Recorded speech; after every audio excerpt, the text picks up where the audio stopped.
How to open or create Amazon Kindle account. Welcome to Let Me Help, and let's get right into this easy tutorial.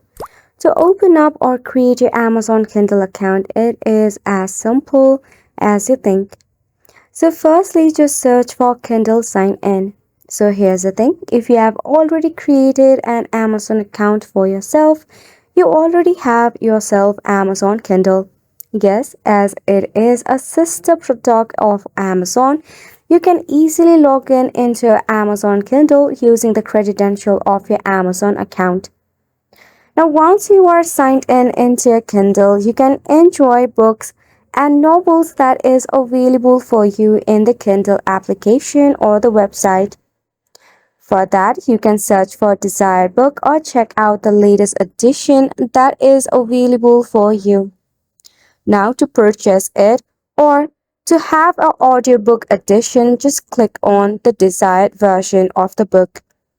Then tap on Continue, or you may also have to pay a certain fee.